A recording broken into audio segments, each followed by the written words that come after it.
It's my privilege now to give the floor to His Excellency, Monsieur Laurent Fabius, the Minister for Foreign Affairs and International Development for France.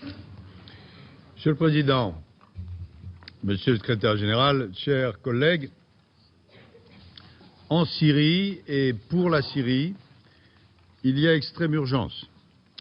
Depuis 5 années, plus de 250 000 morts, 4 millions de réfugiés, 13 millions et demi de déplacés et le terrorisme de Daesh jusqu'au cœur des villes.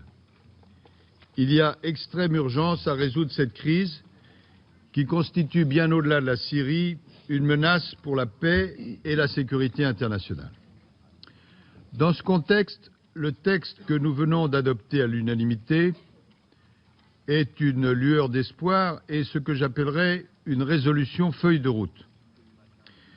Nous savons tous, puisque nous en faisons partie, qu'un processus politique encore fragile a été initié à Vienne sur le fondement du communiqué de Genève, dont les principes continuent de s'imposer à nous.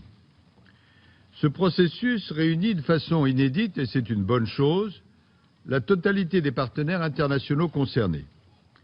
Il s'agit pour la communauté internationale de donner un cadre crédible à des négociations qui seront menées entre une délégation du régime et une délégation de l'opposition, sous l'égide de l'envoyé spécial du secrétaire général des Nations Unies, notre ami M. Staffan de Mistura, pour établir une autorité de transition et permettre un cessez-le-feu. Notre Conseil de sécurité en endosse aujourd'hui les premiers résultats. Je souhaite insister en peu de minutes sur quelques points seulement. Le premier point, c'est la question de l'opposition. Quelle opposition entend-on certains demander? Plusieurs réunions en format divers ont eu lieu à ce sujet. Mais je voudrais souligner combien la conférence organisée récemment par l'Arabie Saoudite à Riyad, à la demande du groupe de Vienne, est un succès qu'il faut souligner parce que l'opposition syrienne a su répondre en s'unissant. Tous les courants de l'opposition politique et armée se sont en effet réunis autour d'une plateforme commune. Ils ont exprimé leur attachement à une solution politique, à une Syrie libre, séculière, démocratique, qui respecte toutes les composantes de la population syrienne. Nous avons donc là un interlocuteur qui se réfère au communiqué de Genève. L'envoyé spécial des Nations Unies tient avec le haut comité politique qui en est issu un porte-parole de l'opposition. À ce stade, je constate avec vous que le régime syrien n'a, en ce qui le concerne, pas encore montré une volonté claire d'entrer dans une négociation sérieuse sur la base des termes définis.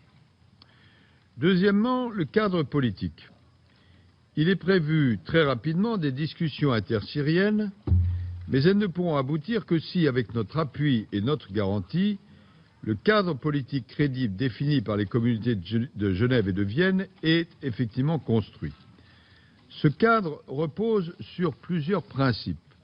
Le premier, c'est la mise en place d'une transition politique effective qui implique le transfert à une autorité de transition des pleins pouvoirs exécutifs, notamment le contrôle sur l'appareil militaire et sécuritaire, comme le prévoit le communiqué de Genève. Cette première étape devra intervenir rapidement. Il faudra aussi, deuxième point, une réforme des institutions, en particulier dans le domaine de la sécurité, afin de permettre à la Syrie de se doter d'un cadre respectueux de la diversité du peuple syrien. Enfin, il faut également des garanties sur le départ de M. Bachar el-Assad, qui s'impose pour des raisons non seulement morales, mais, comme on l'a déjà souligné, pour des raisons d'efficacité. Comment un homme pourrait-il rassembler un peuple qu'il a en grande partie contribué à massacrer? Et à ce propos, quelles que soient nos idées, nous ne devons pas dissimuler une réalité politique incontournable. Tant que persistera la gouvernance actuelle de M. Bachar el-Assad, une réconciliation véritable et durable entre la population et l'État syrien apparaît hors de portée. Enfin, je voudrais dire en quelques mots ce que nous pensons du cessez-le-feu. Il doit intervenir, il doit être national, viable, vérifiable, et afin qu'il puisse se maintenir dans la durée, nous pensons que 3 conditions au moins doivent être remplies. D'abord, nous croyons que le cessez-le-feu doit accompagner la transition et non la précéder, et que seul l'avènement de cette transition apportera à l'opposition les conditions de sécurité nécessaires.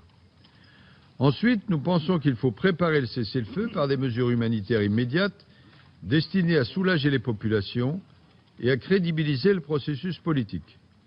Le respect du droit international humanitaire constitue en effet un impératif, en particulier l'arrêt immédiat des attaques indiscriminées contre les civils, ainsi que l'accès sans entrave pour l'aide humanitaire.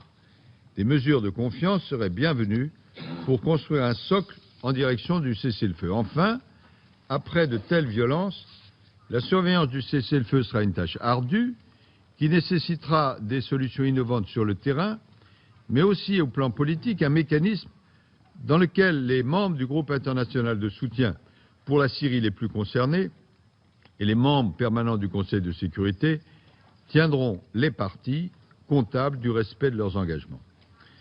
Je termine. Chers collègues, j'ai parlé au début de mon propos d'une lueur d'espoir et d'une résolution feuille de route.